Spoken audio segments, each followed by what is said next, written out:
There's got to be a balance between the environmental balance, we're going to have the health balance, and it's definitely, you pull on one string and everything in the world changes.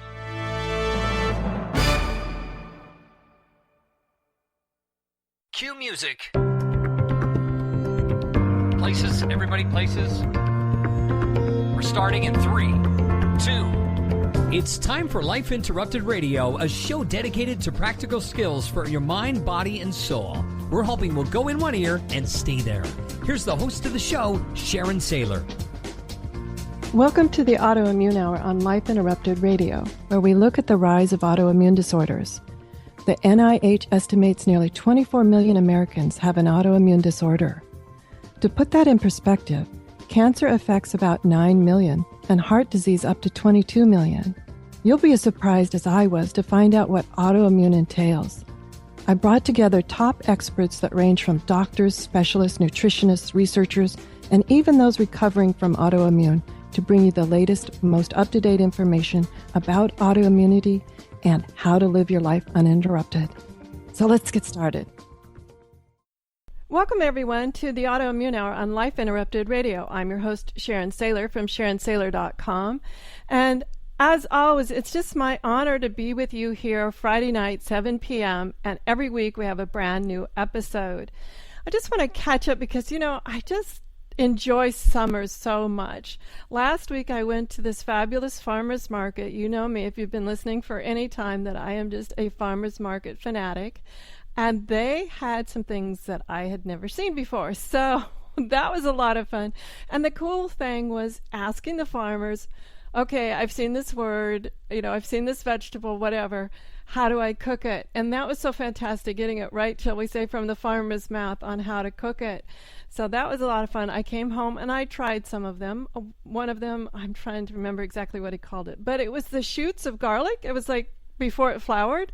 It was really super tasty. So we have a fantastic guest on. We're going to talk about food. For a matter of fact, we're talking about food today because this is just the time when there's so much available, regardless of where you live. There's just so many things available. In fact, I saw zucchini flowers, and I'm like, I've heard that's really good, but I was so intimidated. And so today we're going to talk to Susan Hoy, and she is just the master chef from Culinary Skills and Nutrition.ca, calling it all the way in from Canada. So thank you so much, Susan, for being on the show and calling in from Canada to be a part of it, because I'm so excited.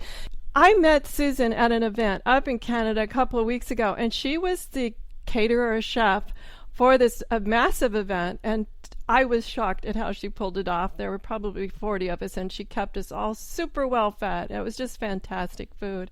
And she doesn't make it about eating completely or the next trendy food. She focuses on long-term health, on being in condition and disease-free. She does that by combining her truly unique training and her personal journey. She's a classically trained chef and has extensive knowledge in the food manufacturing industry. Well, we can talk to her about how scary that is.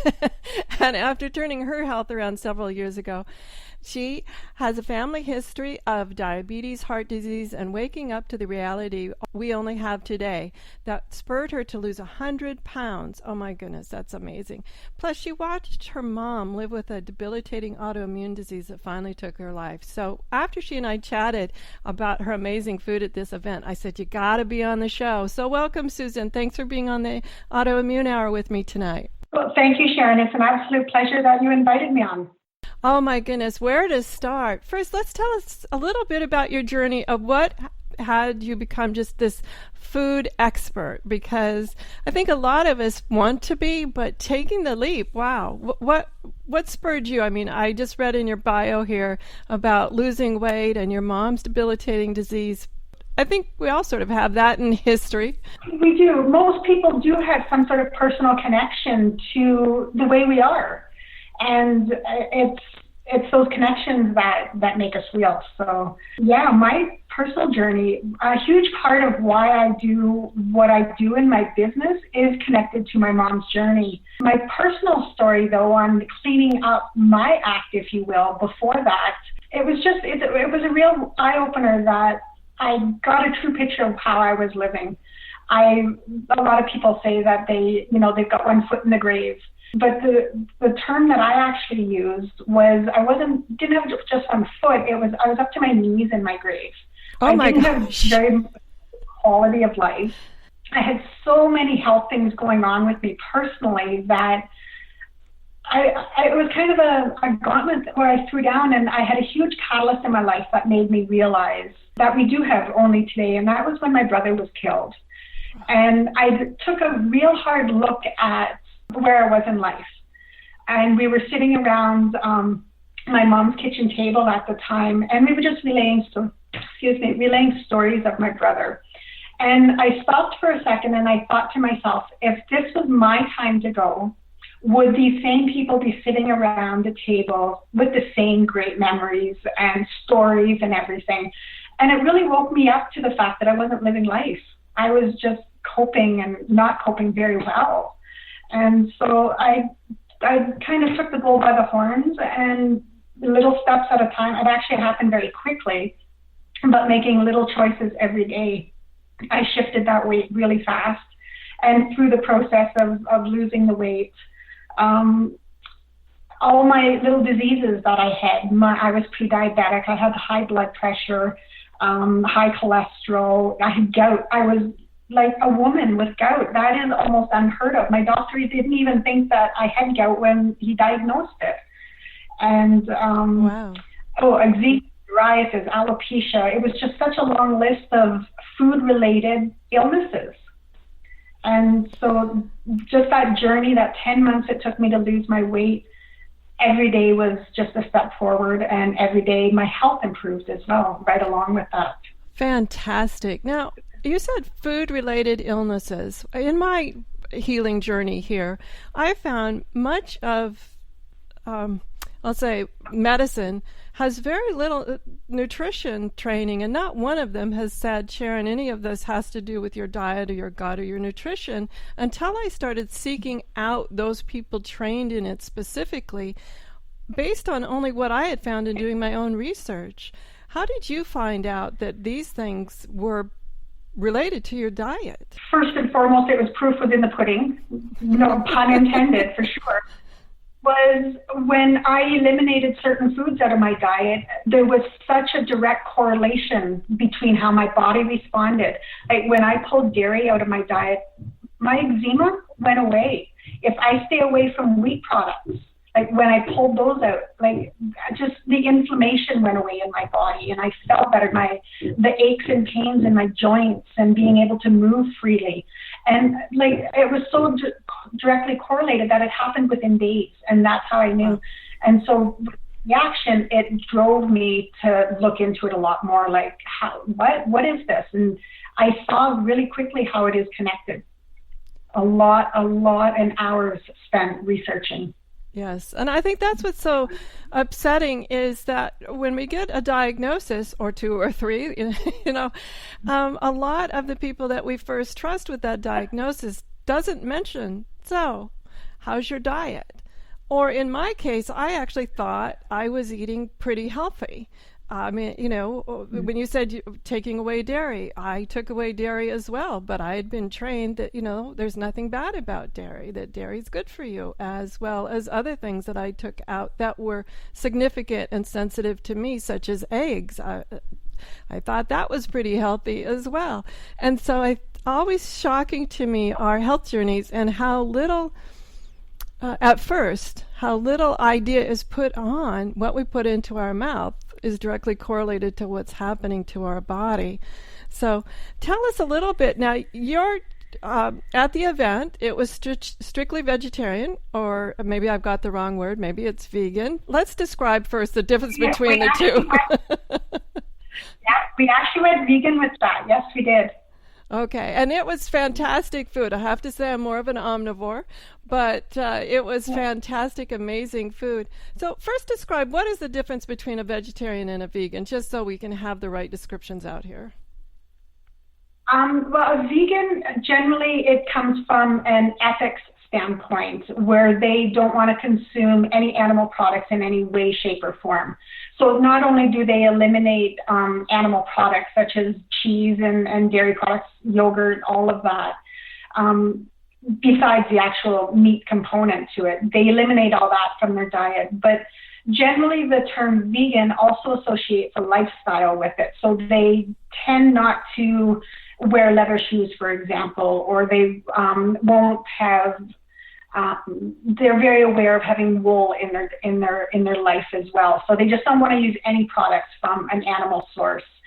And a vegetarian is more of a way of eating, where, and there's all different kinds of combinations to it, but generally a vegetarian just eliminates meat from their diet. And where I kind of fit into that is I don't associate myself being like a vegetarian or a vegan.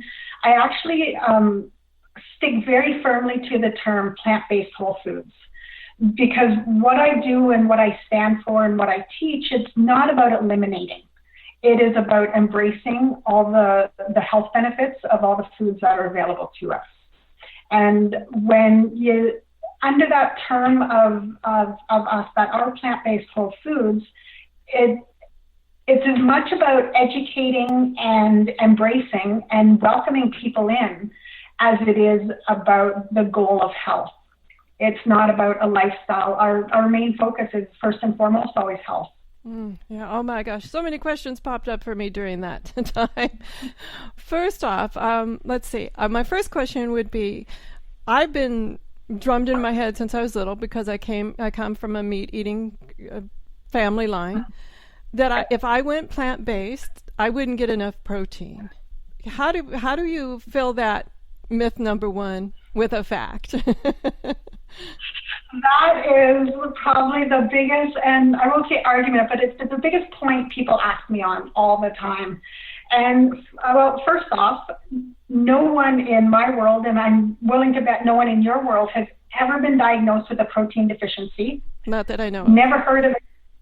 Exactly.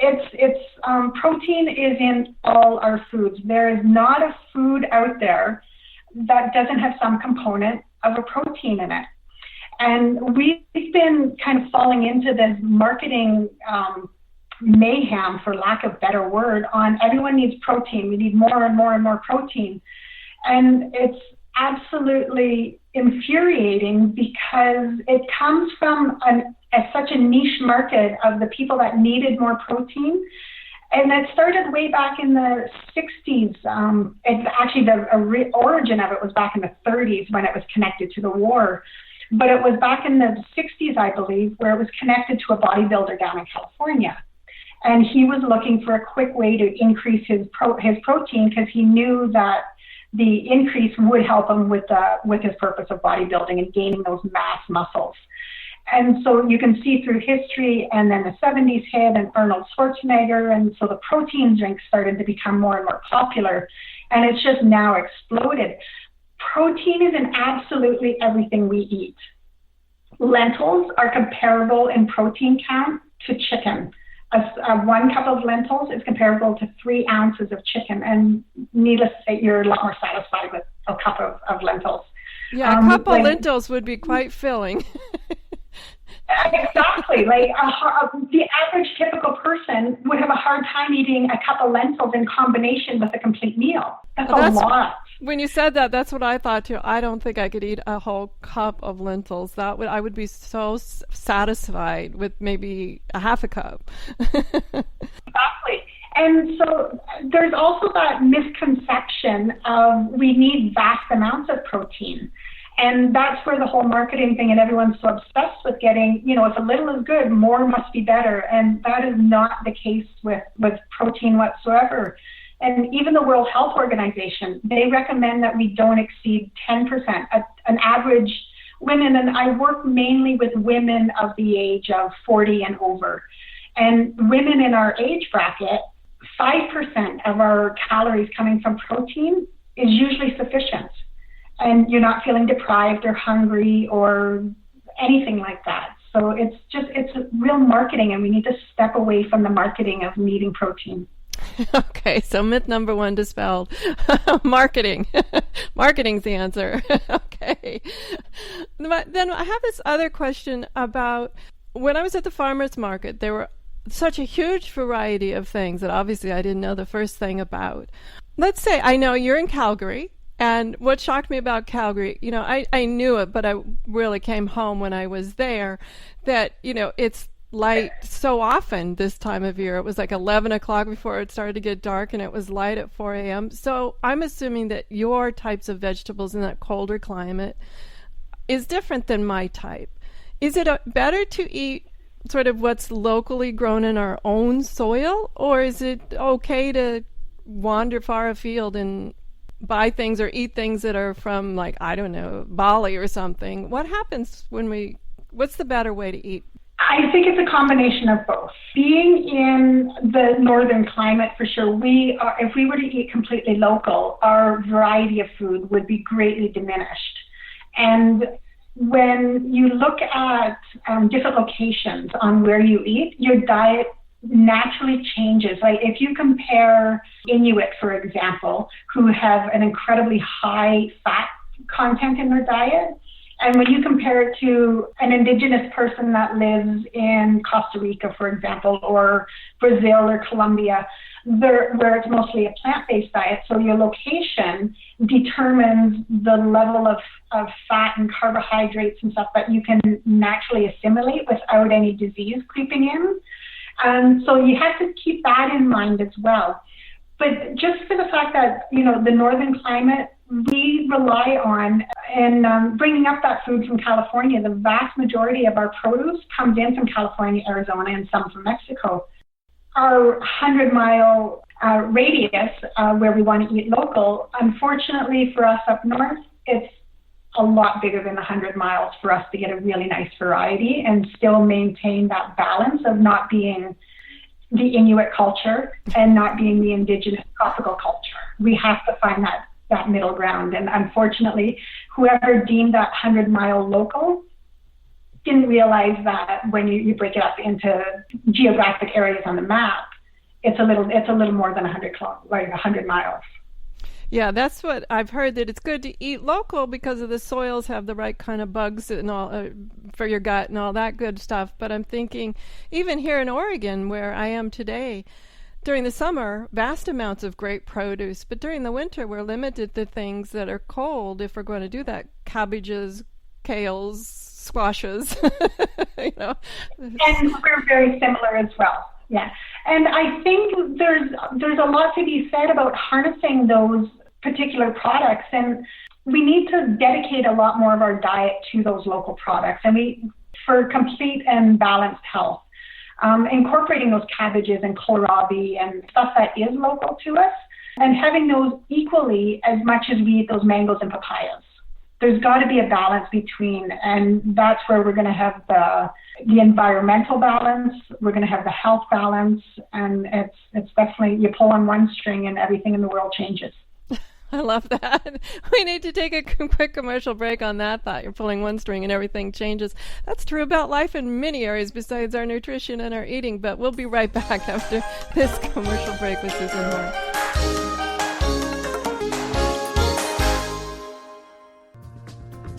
Life Interrupted Radio will return after these messages from our sponsors. It's great sponsors like these that keep this show coming to you every week. Be sure and stop by lifeinterruptedradio.com to learn more. This episode is brought to you by mindfulnessinactionbook.com. To get your free 4-minute guided meditation to relax, refresh, and renew in just 4 minutes, and who doesn't have 4 minutes? Stop by mindfulnessinactionbook.com now. This guided meditation is in handy MP3 format, so you can use it anywhere, anytime. Download it now at mindfulnessinactionbook.com. Your conscious lifestyle on steroids. OMTimes Radio. IOM-FM. Humanity Healing International is a small nonprofit with a big dream.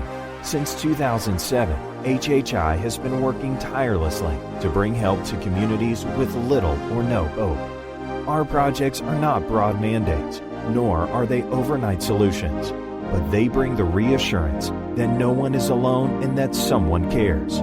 To learn more, please visit humanityhealing.org. Humanity Healing is where your heart is. Hello, I'm Lisa Berry. Join me every Monday at 1 p.m. Eastern Time for Light on Living.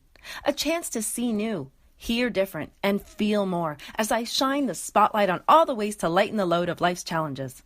Light on Living is your link to that new way you're looking for, that new understanding that will enhance your life, and that positive connection that will support your growth. So join me and you'll gain insight and start to see things in a new way that motivates you. I'm Fidel Mshombo. I was born in a city called the Bukavu in the Congo. We were a loving family, and then, boom, everything that I had disappeared in a single day. People think that when you are a refugee and they resettle you to America, and all your problems are done. They don't understand that that's the beginning of everything. I was not born a refugee. I was made one. It's time we welcome refugee families with open arms. Learn more at embracerefugees.org, brought to you by the Ad Council.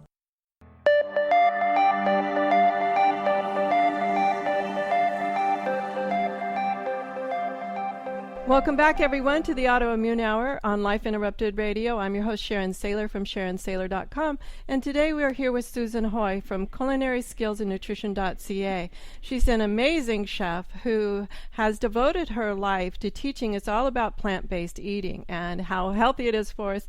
And I'm just going to throw this out here, Susan, because we've been talking about our own health journeys and where to find the foods and a lot of interesting things like that. But I have to be honest, I'm intimidated by a lot. As you know, I even took what we used to call 4-H cooking classes and home ec cooking classes. But to be honest, I think we cooked more Toll House cookies and brownies. But it's fascinating to me. What do you suggest we start when we're just intimidated by, I'll say, the kohlrabi? I didn't even know what that was till the other day, and I saw it. It looked gorgeous. I have no idea how it tastes, and when I asked the farmer, tell me more, he just kind of laughed. But how do we get over our intimidation of all these vegetables that we're like, I don't know? It really is, and as cliche as it sounds, take one vegetable at a time and discover it. I challenge a lot of my clients when I start working with them that every week you have to buy one new thing from the produce section. Because so often we walk into the grocery store to do our weekly shop and we buy the same 5 to 7 fruit and vegetables in the produce section. And we walk past things and we think, oh, I wonder what that is and what do I do with it? And so the first step is just to do it. Go through whatever it is you wonder the most about, pick it up. Ask your farmer if you're at the market, or your produce vendor. There's usually someone in the section filling the shelves. Say, what can I do with this? And they will give you at least one idea on how to cook it, where to add it to, and then challenge yourself. You can't sit back on the couch and say, someone do it for me. You have to have the initiative. Eat it one way, and if you don't care for it or you absolutely love it, the next day, cook it a different way. Take half of that kohlrabi the first day and make a little bit of a salad with it. Use it like a cabbage and coleslaw. The second day, pop it in the oven and roast it like you would roasted potatoes and see the difference. You can adapt almost any cooking method to almost any vegetable. And you're going to have some stuff that just like, oh my God, I never want to have that again. Been there, done that. Exactly. And sometimes it's the same vegetable. You just have to cook it in a different way. And so you have to just really be willing to challenge yourself and say, okay, I want this for myself. I want health for myself. Well, let's share with the audience.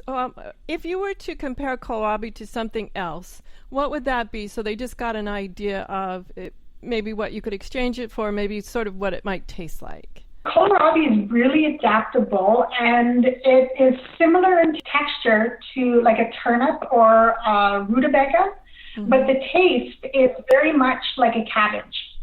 And it's watery, and it's crispy, and it's refreshing to eat it raw.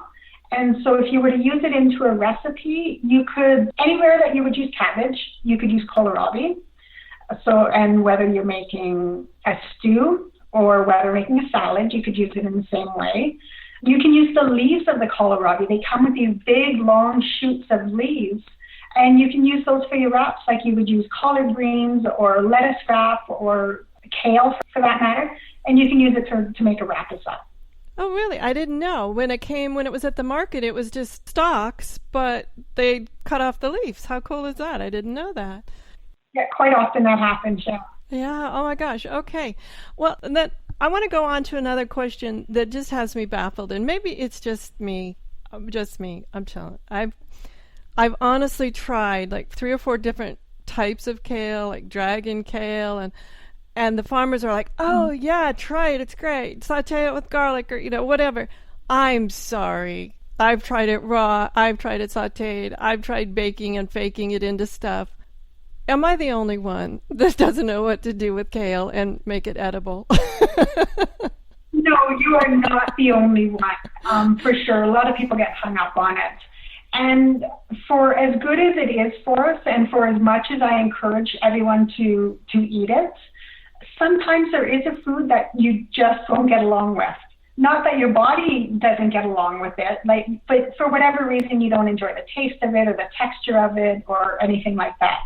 Rest assured there's hundreds of other fruits and vegetables you can eat instead of it. But if you wanted to really conquer kale, if you will, then it's about the little tricks that you can cook with it. So many people don't realize that because kale is such a dense vegetable, the cellulose in it is so strong that it needs a little love before you eat it. You need to spend some time massaging it before you do anything with it, and that will change. Okay, wait. It'll change the process. What do you mean massaging it? Am I sitting there in front of the TV with a little oil, just fingering it? Okay, start. That's exactly it. A sprinkling of salt and just the tiniest little bit of oil. But if you want to stay away from oil, you can eliminate it. You don't have to use it. It just helps break it down and helps the salt work into the texture or the cellulose of the kale. But yeah, you cut it up into bite-sized pieces and you spend 2 minutes just massaging it. And that'll break it down. And not only does it break down the cellulose, it makes it taste differently because it cooks differently. A lot of the different nutrients and stuff get released, which change the flavor. Maybe that no one told me I had to put on spa music and massage my kale. So maybe that's what was wrong with all my different tries, regardless of what the farmers said. So there you go. This great tip number 2, massage your kale. Now, do you have a favorite oil for massaging your kale, or does it really matter whether it's olive or avocado, or does it really matter? Any oil that you have on hand would work, depending on the way you're going to cook it. If you're going to use a high heat method, like in the saute pan, you want to stay away from a few of the different oils. You want to be very careful on what oil you use, though. I spend a lot of time educating people on how our foods are manufactured, and oil is one of those things that if you've got an autoimmune disease or you're sensitive, you have a lot of sensitivities to foods, oil is something that you can look at as a first step. And the reason that is because of the refining practices that are used to make our refined oils. Take the vegetable oils or avocado oil. That's actually one that I need to research a little more into just yet to be able to answer specifically about avocado oil. But the process that our oils go through, you really want to avoid a refined oil. Yes, they're shelf stable and they're clear and they're quote unquote light tasting. But what they have to do to our oils and the solvents and the extracts that they put into them to make that happen is so detrimental to our health that there's an argument to be had on how much nutrition you're getting out of that couple of cups of kale because of all the stuff that's coming along with the refined oil. I know here in Canada, and we tend to be just a hair further ahead than the FDA in the United States. But as far as I know, the FDA and Health Canada are on par with how we refine our oils. And those solvents that I'm talking about that's getting used are like bleaches and solvents, and they go as far as using hexane to get some more product to refine the oil to get a better bottom line on the amount of oil they're excreting from the seed. And so it's really extreme on the processes they're using for our refined oils. So if you're going to use an oil, go with an unrefined, cold-pressed It's not going to be exposed to all these solvents, and you'll still be able to enjoy and get the complete 100% health benefits from whatever it is you're eating. And here in Oregon, we're starting to develop olive groves. So I just love it that I can get cold-pressed local olives about an hour away from my home here in Oregon. So I just love it. I can go to the oil. We just got our first one in Canada, too. Yeah, I could just go to my own olive grove and say, and they'll say, this was just pressed. I'm like, how cool is that? So I enjoy that, too. Yeah. What was shocking to me was I thought I had tasted olive oil until I went there. And then I'm like, oh, okay. That's exactly it. And when I'm helping my clients and I'm explaining this to them and they taste unrefined oil for the first time, and I tend to use sesame oil a lot. It's just my preference, and for no good reason, just that it's my personal taste. And when people taste it, they can't believe that it actually tastes like something because it's got essence of sesame in it, and it's got all the zinc and the iron and the chlorophyll, and it's got all those elements, and you can taste it. I'm glad you bring that up, because when I'm thinking of some of what I'll call the commercial sort of mixed cooking oils or frying oils, you're right, they really don't taste like anything like an olive oil or yeah. So interesting. So that's how you know. And one of the ways you know what's it taste like. I think the other thing too, just for myself, I'm sure being a chef like you are, it doesn't matter. But for myself, I always buy in really small quantities because I find that it goes rancid before I use it all up. And I didn't know what rancid oil tasted. Well, I did know what it tasted like, but I didn't know it was rancid oil until I started following these new friends of mine that have the olive grove. And then I was like, oh, I get the difference now. So I think that's really important to pay attention to. Yeah. These little things we don't know. Yeah. And that's because of the way our food's been, like for the last 30, 40 years, that's the standard of food that we've been eating. And so for so many of us, unless we really pay a lot of attention to it, we don't know that it should taste any different. I know, that's sad. That's really sad. I'm thinking about how I was raised in the era of manufactured food or processed food was the rage, and it was sold to us back to marketing, as the healthy alternative for the busy people. And so now, just here it is many years later, I'm learning all about maybe that wasn't, maybe that was just marketing. So. Well, exactly. When you correlate, and it's that cause and effect aspect to it, but when you look at the correlation between the change in our food to manufactured foods, and the correlation with autoimmune disease specifically, but you could go into diabetes and all kinds of other stuff as well, but autoimmune disease specifically, and the increases they're so connected and like take celiac disease, for example. Like, it's the fastest growing condition in North America, not just Canada, but in North America when it comes to autoimmune disease. And for it to be raising at such a rapid rate compared to back in the 70s and 80s when people were just starting to eat this type of food, right? It's so blatant when you look at the statistics. Right, absolutely. And it's one of those things that we're still studying, all the different effects, and I'm sure there's more studies to come out on the different parts of that it may not just be the gluten, that there's other proteins and other things added to our food chain now that may be affecting our autoimmune condition as well. That's why it's so important to eat. As I know you said to me back in Calgary, the closest from farm to table as you can get, and having a nice organic farm, that's the way to eat. Just like... It absolutely is, because it may not be the wheat in the gluten that we're reacting to. It may be one of the bleaches that they're treating the wheat with that we're reacting to. Yeah. Oh, so many things they're treating the food with these days. But we don't have time to get in that right now. We're going to take another quick commercial break, and we'll be back with Susan Hoy, and she's going to be sharing with us some other ideas of where we can start. In fact, I wanted to talk to her about these wonderful sauces she made, and I'll say without dairy. So we'll be right back.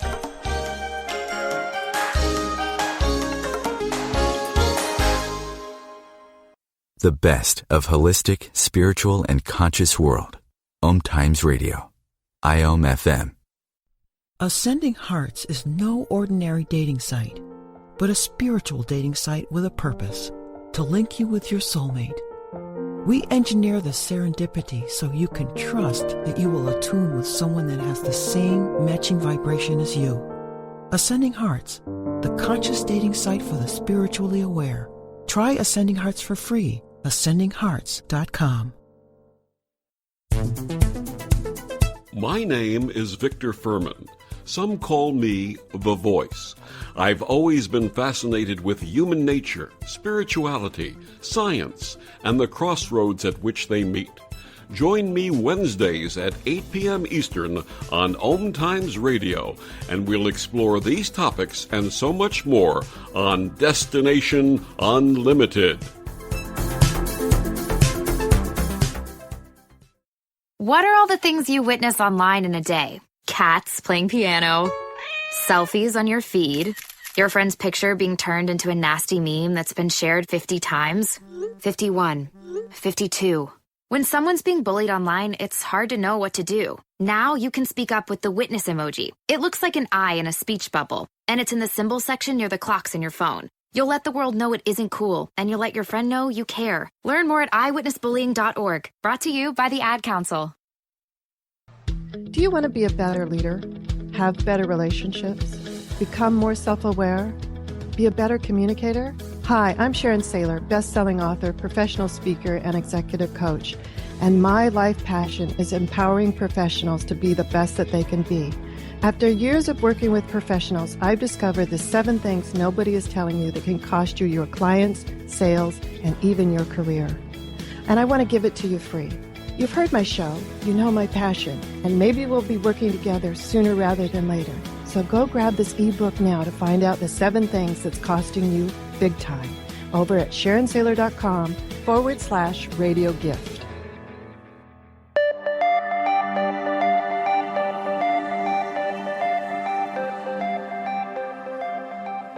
Welcome back, everyone, to the Autoimmune Hour on Life Interrupted Radio. I'm your host, Sharon Saylor from SharonSaylor.com, and today we're talking with Susan Hoy from culinarysskillsandnutrition.ca. She has wonderful Heal Your Health wellness programs, as well as menu planning and what she calls the Simply Living program, as many other great ideas on how to eat healthy. And as we all know, just from all the studies, nutrition and autoimmune play a big part. And I have to put up my hand and be really authentic here, is I thought, up until my autoimmune condition diagnosis, that I really ate healthy. I mean, I had salads and, I really thought I ate healthy. But then I stopped, met a nutritionist and stopped and took a look at what I was eating. And there were a lot of little hidden things in there that I didn't realize could be causing me problems. And Susan's been sharing some of those. But I wanted to get into some more of the ways to make plant-based diet unintimidating. And when I was with her up in Calgary, she had some of the best sauces. She spiralized her zucchini and had amazing sauces on it. And I'm like, how can this be so good without dairy and cheeses? And I guess dairy is cheese, but anyway, all these different things that I think that go into a sauce. So share with us that spiral zucchini, I'll call it in air quotes, pasta dish you shared with us. That was so fantastic. And it looked pretty simple. I mean, when I asked you in the kitchen, it sounded pretty simple. So it is literally a 5-minute dish. Like, it is 1,000 times easier than making a traditional Alfredo sauce. 1,000 times easier, let me tell you. And so, like, literally 5 minutes and you're done. And it's made out of cashews, raw cashews. And raw cashews will replace any dairy product, hands down, across the board. I even use it to make my own cheese. Now, does raw cashews do we have to worry about, some nuts I've been told have a lot of fat and things like that? With when we go plant-based, do we have to worry about our nut consumption like that and putting it in sauces and things? In my opinion, no, because what we're doing is we're swapping out the saturated fats of animal products and replacing it with nuts. And when you think about when you're eating a portion of animal meat of whatever kind, you're eating, a serving is 3 ounces. Not many typical North American people will eat 3-ounce portion of meat.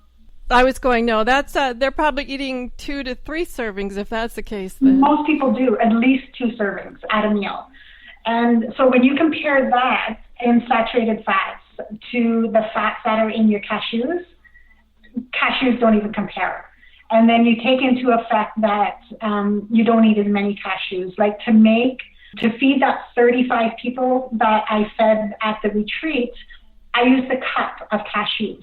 You're kidding. Just 1 cup of raw cashews. That was it? Yes. Oh, sorry, my mistake. One and a half cups. My mistake, sorry.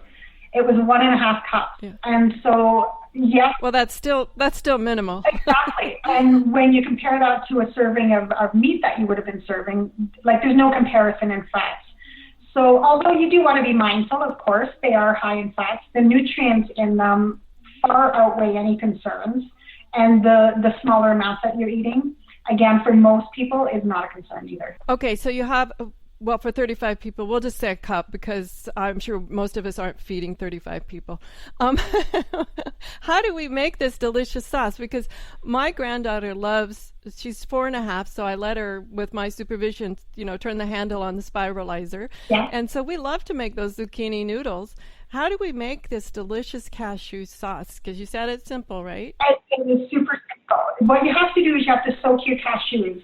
And if you've got a high-powered blender like a NutriBullet or a Vitamix, you can soak your cashews for about an hour. If you have just the average run-of-the-mill blender that you've had for 20 years, that will work too. You just have to soak your cashews a little bit longer. Throw them in the morning before you go to work, or keep them in your fridge on whatever day you get your groceries. Put some in the fridge and just leave them sitting there. So when it comes time to make your sauce, you drain your cashews, you put them into the blender, you add a garlic clove, a half a lemon, a little bit of Dijon or grainy mustard, and some nutritional yeast, salt, pepper, and some Worcestershire sauce if you want. You don't have to. You blend it up until it's creamy smooth and you're done. It was delicious. So yeah, I think I'll get that transcribed for everybody on the blog so they can read that. I have a recipe with it, and it's actually with the zucchini, and I can pass it on to you, and you can post it for all your listeners. Oh, fantastic! Because that was delicious. My goodness. So that to me shows how simple it is. I think everybody can figure that out. It's no different than, actually, as you said, easier than making an Alfredo sauce, because I don't have to sit there and stir it and wait for the cheese to blend and, whatever. Not scorching the milk and all that kind of good stuff. So share with us a couple more ideas that you find that most people say, when they first hear about this idea, I can do that. What are some other great ones that you've done that you say, yeah, that's a good place to start? So we've got this fantastic, we'll say in air quotes, zucchini cashew pasta dish. And you actually added a few other vegetables to it. If I remember right, there was some asparagus and some spring peas. And so it was sort of like a Alfredo. Primavera, yeah. And primavera just means vegetables. So it was just a medley of what was available at the grocery store. Yeah, okay. So it's super easy to do, guys. Give us a couple others to starters, non-intimidating, so we can really have some immediate successes. Another really good one is if you tend to enjoy dishes that are made out of ground meat, like ground beef, ground turkey. The easiest thing you can do is you can still make the very same dish. You don't have to change anything else for your first try. All you have to do is swap out your ground meat for lentils. Use brown or green lentils. And the texture of them, the flavor of them, the way they react in a dish is identical to ground meat. And so all you have to do, boil up your lentils as you would. It's a 2, or depending on what your purpose is, about a 2-to-1 ratio. So if you use 1 cup of lentils, you use 2 cups of water, you boil them up so they're soft. And then you use those cooked lentils in place of your cooked ground beef. And if you take, for example, you were going to make tacos, and you would take those cooked lentils and then you would saute them in a frying pan with a touch of oil, if you like, add a cut up diced onion and your taco seasonings, your cumin and your coriander and your chili powder, a little bit of salt and pepper, and there you have your ground meat to make your tacos. Or you can make shepherd's pie the very same way. Wow. Who doesn't like tacos, right? And if you can make the meat tacos, it sounds like you can make lentil tacos too. I actually like lentils. I think they're often overlooked. People look at them and don't realize that they're not any harder to cook than rice. Yeah. I think although some people might be intimidated by rice. But some people are. I find that it's not any harder than to cook by rice. What are some other tips as we're going to plant-based should we be aware of? I mean, what are some of the first things that you started to notice about your health that began to change? I've heard people tell me that it didn't take, as you mentioned with your sensitivities and losing weight, it didn't take long. But I've heard other people mention to me, it didn't take long for a whole host of health changes to begin to happen. The first thing everyone notices is their energy.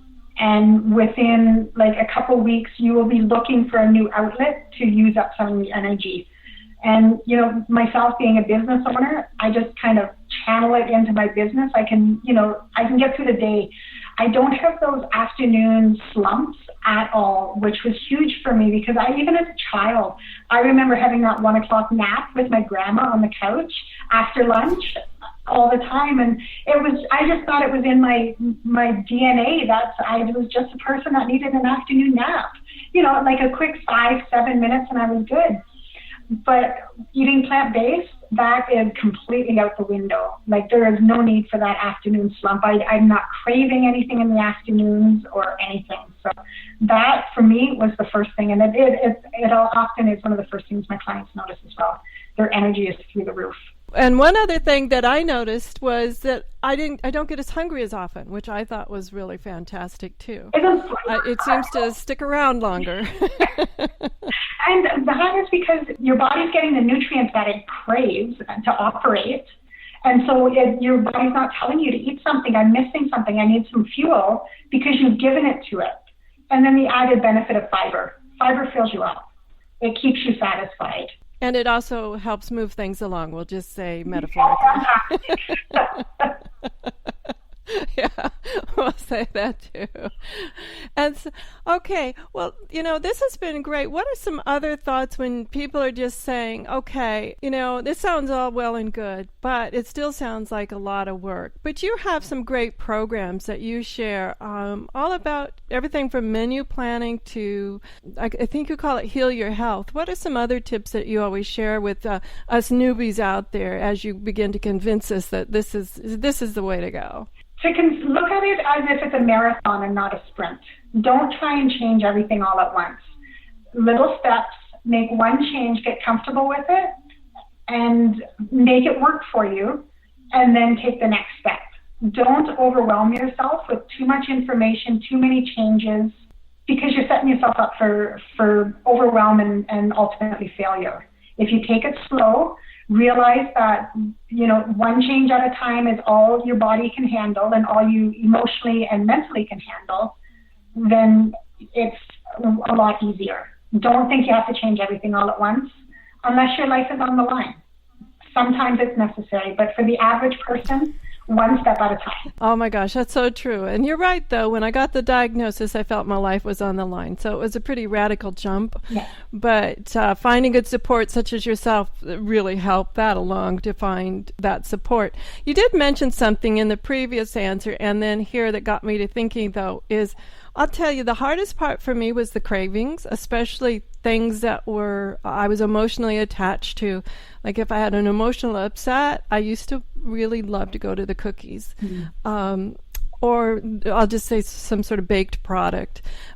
What is your tips for getting over those real sugar addict kinds of moments when we're like, okay, this all sounds well and good, but give me a cookie? There's two components to a sugar craving.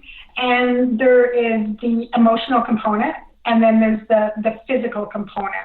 And if you regularly eat sugar, your body has a physical reaction to wanting more sugar. Those microbes in your gut biome are screaming at your brain, give me sugar, I want a cookie, whatever it is, for that energy is connected to it as well. But if you can get yourself off of sugar, and after that initial 5 to 7 days, depending on what your intensity of use is. How addicted you are? Exactly. And once you get over that initial craving and your body your gut biome is no longer saying, give me sugar, it is an emotional response. And excuse the language, but if you're still eating sugar, craving sugar, and you've done that detox and you've really looked at all the foods, you're not getting any hidden sugars, then I say, excuse the language, but deal with your shit. It's not about the food. It's not about the sugar. It's your emotional reaction to saying, I want to comfort myself. And so often than not, our whole life when we were children, oh, have a cookie, you'll feel better. You scraped your knee, have a cookie. Family lineage, that's the statement. You know, if we had to put something on our tombstone, it would probably be have a cookie, you'll feel better. Exactly. And so many times, and I even find myself doing that even after all these years. I will hit a hurdle, I'll have a hard call with a client, I'll just be stuck on something in my business. And I'll find myself walking away from the computer and heading to the kitchen. And it's like, oh, what am I doing here? I don't need any of this. And then it's that emotional component. If it's not, if you right. physical, it's purely emotional. So true. One of the things I used to do, though, as I was working my way through, and I have to be honest, it took me longer than 7 days, but that's okay. I got through it, was I would sit and meditate, and I don't know if this is a great metaphor for most people, but I'm thinking of the Rocky Horror Picture Show of that green plant, that Venus flytrap thing, and I would sit there and meditate that these little microbes in my gut were this thing, you know, and it was screaming, feed me, feed me. And for me, it made it so distasteful because I was thinking of that whole weird movie and the whole thing. That is perfect. I love that.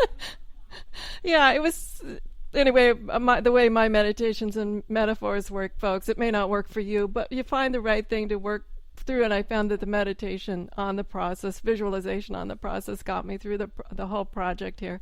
We just need to take one quick commercial break, and when we come back, we're going to learn more about Susan's programs and how she can help you too. So stick around, we'll be right back. Connecting you with the best of the conscious minds in the world. OMTimes Radio.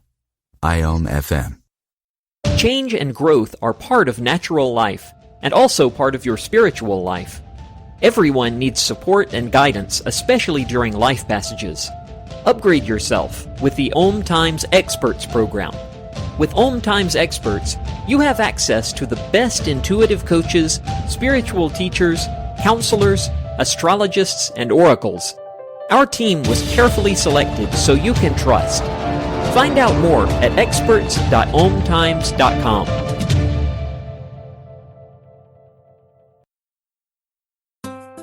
Grab a cup of tea or a glass of wine and tune in for Inspired Conversations with publisher Linda Joy on Tuesdays at 2 p.m. Eastern. Linda creates sacred space for leading female luminaries, empowering authors, heart-centered female entrepreneurs, coaches, and healers. A soulful venue where guests openly share the fears and obstacles they've overcome, wisdom and lessons learned, and the personal journey that led them to the transformational work they do in the world. Inspired Conversations to empower you on your path to authentic, soulful living.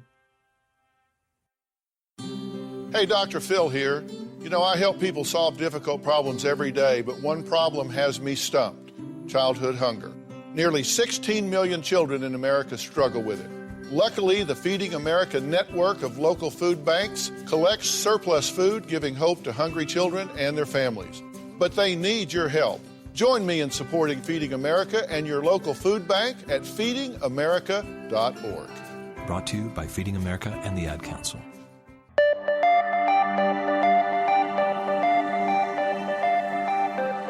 Welcome back, everyone, to the Autoimmune Hour on Life Interrupted Radio. I'm your host, Sharon Saylor from SharonSaylor.com, and today we're talking with Susan Hoy. She's just a renowned chef out of Canada. Her passion is just natural foods, and she says plant-based diets. And she's been sharing not only the long-term health benefits of eating a plant-based diet, but how simple and easy it really is, encouraging us to change our eating habits. Even if you think you're eating well, keep a food journal, because you'll be surprised what you're putting in your mouth. So Susan, share with us the way you work with people. I know you not only are you a professional chef doing retreats, but you also help one-on-one individuals rapidly change their health. Absolutely, and that is the majority of what I do. Is I work one-on-one with clients. I do that through a combination of ways, through cooking classes where I'm working side by side with them in their kitchen to teach them a few of those basics.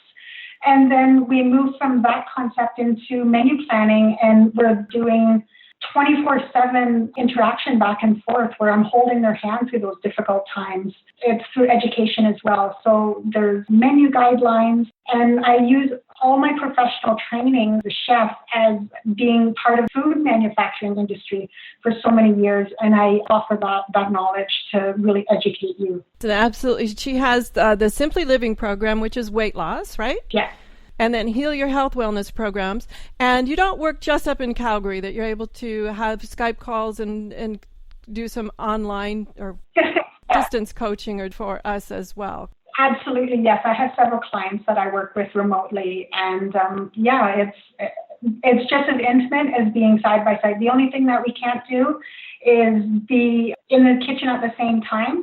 But for that, I use FaceTime, and that usually does the trick because I'm right there. I can see what you're doing, see the results. Susan is a wonder. She's the one who can help you discover what it is you can eat as you continue to heal. Thank you so much, Susan, for sharing all your wisdom and the recipes and all of that. It's just been so much fun to learn more about nutrition and that we don't have to be intimidated. Thank you for having me. It's been an absolute pleasure. And everyone, we'll have her information up at lifeinterruptedradio.com. Have a great weekend, whatever your adventures. As I say, it's summer. Go explore some farmers markets and get courageous and let us know. We'll let Susan know how courageous you've been. And so have a great time, whatever your adventures. And as always, enjoy. The information provided on lifeinterruptedradio.com is for educational purposes only. What you hear, read, and see on Life Interrupted Radio is based on experience only. The information presented here should never be used for any legal, diagnostic, or treatment purposes. Always seek sound legal, medical, and or professional advice regarding any problems, conditions, and any of the recommendations you see, hear, or read here on Life Interrupted Radio. You've been listening to Life Interrupted Radio. To learn more, listen to other shows, and gain free resources that can help empower your life, be sure to stop by lifeinterruptedradio.com.